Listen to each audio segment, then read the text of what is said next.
Hey guys, I hope you're doing good and welcome back to the channel. Today I'm going to be speaking about how you should organise your money once you get paid. I'm going to be covering some points which target everybody that is watching the video, whether you're self-employed or if you still work at a supermarket, like me. Before this video does start, make sure to smash that like button and subscribe if you haven't already. We are so close to 100 subs. With all that being said, let's get into it.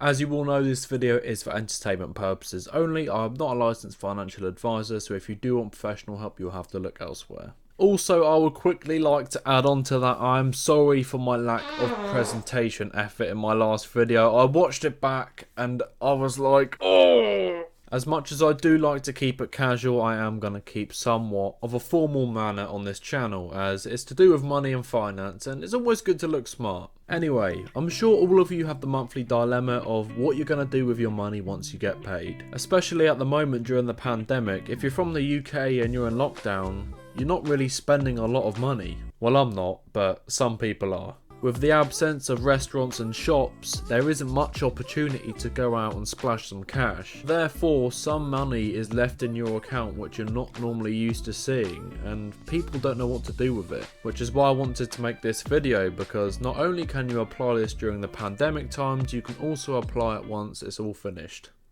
Hopefully. I'm sure the majority of the people watching this video currently work in a job. Regardless of if you enjoy it or not, you are still getting paid every 4 weeks. Or monthly. Correct me if I'm wrong, but I'm pretty sure every employer pays on weekly intervals just to make it easier. My main source of income at the moment is through my part-time work, so when I do get paid, I have to organise it.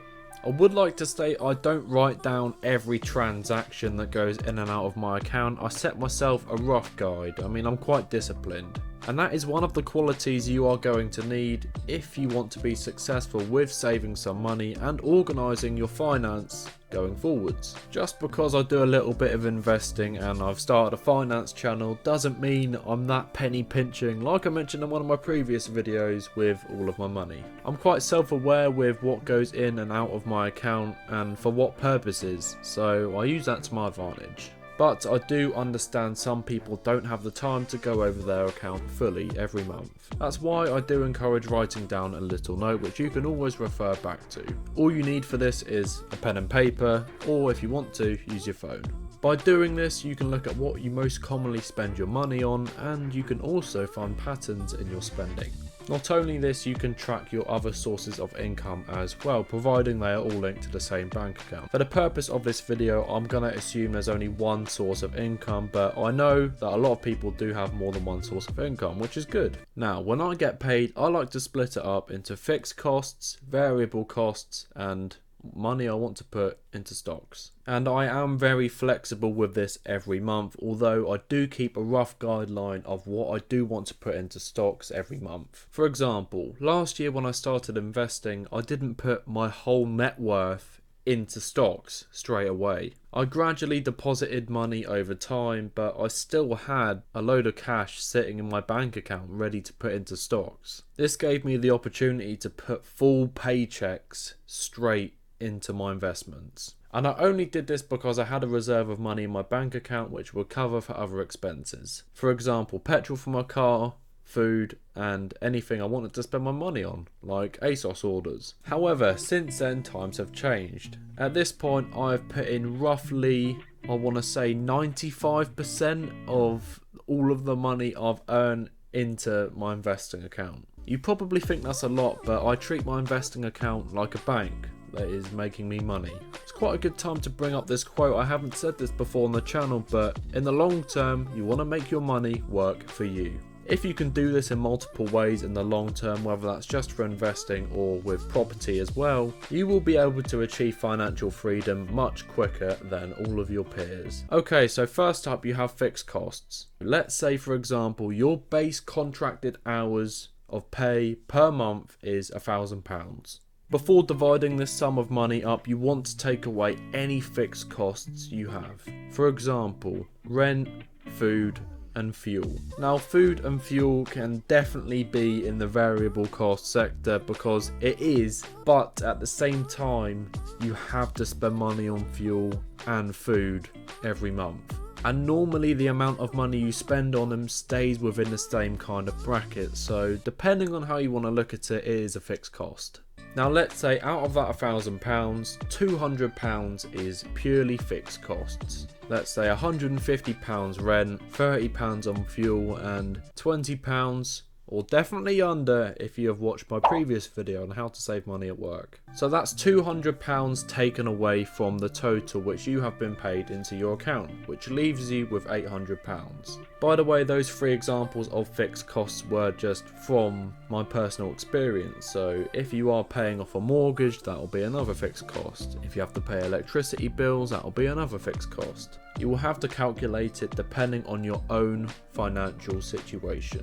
After you've taken away your fixed costs, you then have the amount of money which you can put into different areas of your choice. And that is split between variable costs and the amount of money you want to put into stocks. How you divide this entirely depends on what type of person you are. If you love going out, drinking and getting smashed, then you're going to spend a lot more on your variable costs in comparison to investing. But if you're smart and you've realised we're in lockdown at the moment, you would know that there's not really much point in spending any money, so you'd put more into investing. I can refer to one of my other videos yet again, and that would be this one here, where I speak on how you should divide your money between enjoyment and savings. Variable costs could also be labelled as enjoyment costs. Basically the amount of money you're willing to spend on yourself for personal satisfaction. This could be online shopping orders, food, going to the cinema. I mean, some of these you can't really do at the moment, but you get what I mean. And on the other side, we have investing,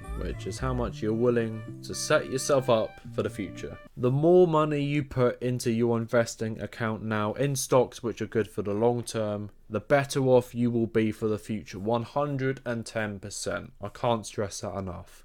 Anyway, with this £800, you will have to decide how to split it. If this was my personal situation and I had £800 left to divide between investing and variable costs, at this point in time I would put around £700 into my investing account. I've just thought of a very good point and I can't believe that I've forgotten it, but with the variable cost, it does take into account a little safety net of any unexpected errors. This is a certain amount of money which you leave in your account in case an emergency happens, like a car crash or you forget that it's Mother's Day tomorrow. I'm just kidding, I didn't forget.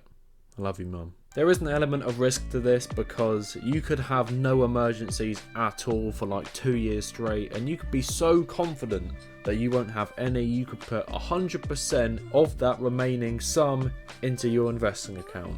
And then before you know it, a man has fallen out the sky onto your car and he's cracked the front windscreen, so you've got to go and repair it, but you haven't got any money. So after that £700 has been put into my investing account, I would then have £100 to cover the variable costs. I pretty much just use this as my safety blanket for any random expenses instead of money I can use for pleasure. I'm quite comfortable doing this at the moment because there's no real incentive to go and spend any money. However, saying that, I do love to go shopping on the red days. I would like to reiterate that everything I just said was based off one single payment every 4 weeks from one source of income. I don't class investing as a source of income at the moment because it's more of building my wealth for the future. I'm not taking any money out of my account at the moment to use or spend. There are plenty of side hustles which you can get started at the moment, and if you have, well done. I've got a couple of video ideas lined up for you in the future, so make sure you stay tuned for them. Anyway guys, thank you so much for watching this video. I hope I was able to enlighten someone on what you should do with your money once you get paid. Like I said, this will all be dependent on your own financial situation. I'm not a licensed financial advisor, so I can't do it for you, although I can give out a couple of tips. If you have made it this far into the video, make sure you like it if you haven't already and subscribe. We are so close to that 100 sub mark, baby, come on. Anyway, stay safe and go make some money. I'll see you in the next one.